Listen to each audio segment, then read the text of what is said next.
아름다운 글 하나 소개합니다. 감동입니다. 놀라운 선교 기사. 지금부터 100년 전 한 젊은 선교사 부부가 미국 선교부에서 한국으로 파송을 받았습니다. 이 젊은 선교사 부부는 충남 공주를 선교 기반으로 하여 선교를 시작했습니다. 공주에서 첫 아들을 낳았는데 첫 아들의 이름을 한국의 광복을 기원하면서 한국식 이름을 오광복이라고 지어주었습니다. 그리고 올리브와 로저라는 두 딸을 낳았습니다. 1906년 2월 논산지방 부흥회를 인도하고 돌아오다가 비를 피해 상여관에서 잠시 쉬었는데 바로 전날 장티푸스로 죽은 사람을 장례하고 그 장례용품을 보관해 두었기 때문에 선교사님이 장티푸스에 감염되어 세상을 떠나게 됩니다. 졸지에 선교사님 부인은 과부가 되어 미국으로 돌아갑니다. 놀라운 사실은 2년 후 선교사님의 부인이 자녀를 데리고 다시 한국 공주로 돌아왔던 것입니다. 그리고 공주의 큰 교회들을 세우는데 기여를 하고 47년간 선교사역을 했습니다. 그런데 두 딸이 풍토병에 걸려 죽었는데 오광복의 여동생 올리브는 11살에 죽어서 공주 땅 영명동산에 묻힙니다.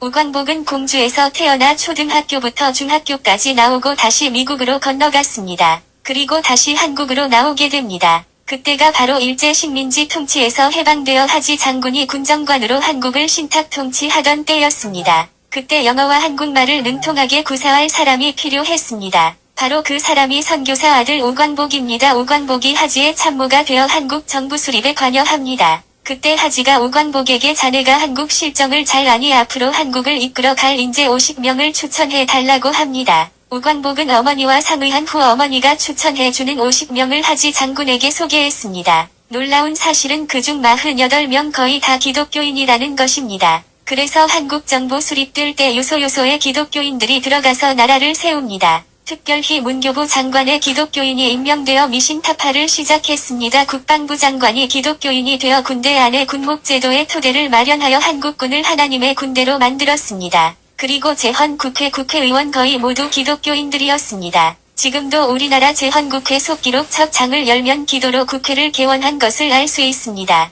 1948년 5월 30일 이승만은 이윤영 목사에게 기도로 국회를 열 것을 주문합니다. 대한민국 독립민주국 제1차 회의를 여기서 열게 된 것을 우리가 하나님에게 감사해야 할 것입니다. 나는 먼저 우리가 다 성심으로 일어서서 하나님에게 감사를 드릴 터인데 이윤영 의원 나오셔서 하나님에게 기도를 올려주시기를 바랍니다. 그 기도문은 다음과 같습니다. 이 우주와 만물을 창조하시고 인간의 역사를 섭리하시는 하나님이시여, 이 민족을 돌아보시고 이 땅에 축복하셔서 감사에 넘치는 오늘이 있게 하심을 주님께 저희들은 성심으로 감사하나이다. 오랜 시일 동안 이 민족의 고통과 호소를 들으시사 정의의 칼을 빼서 일제의 폭력을 굽히시사 하나님은 이제 세계만방의 양심을 움직이시고 또한 우리 민족의 염원을 들으심으로 이 기쁜 역사적 환희의 날을 이 시간에 우리에게 오게 하심은 하나님의 섭리가 세계만방에 성취하신 것으로 저희들은 믿나이다. 하나님이시여, 이로부터 남북이 둘로 갈리어진 이 민족의 어려운 고통과 수치를 신원하여 주시고 우리 민족 우리 동포가 손을 같이 잡고 웃으며 노래 부르는 날이 우리 앞에 속히 오기를 기도하나이다.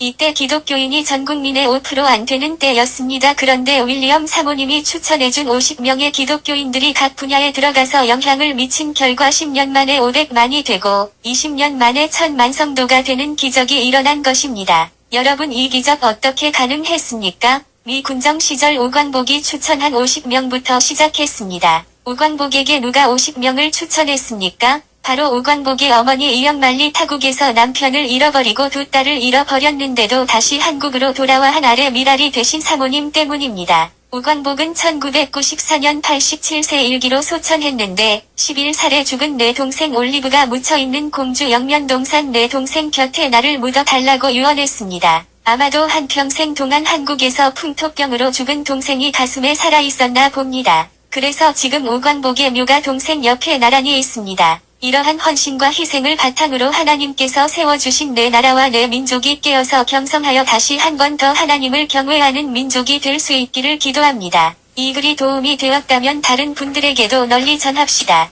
감사합니다. 언젠가 감명 깊게 읽었던 이 글을 또다시 읽으니 감개무량합니다. 잊을만 하면 또다시 읽어야 할 은혜의 글입니다. 너무 감사드립니다. 하나님의 역사와 섭리는 역사 너머라는 하나님의 때와 섭리라는 관점을 놓치면 도무지 알 수 없습니다. 이 글을 통해서도 이 진리를 절감합니다.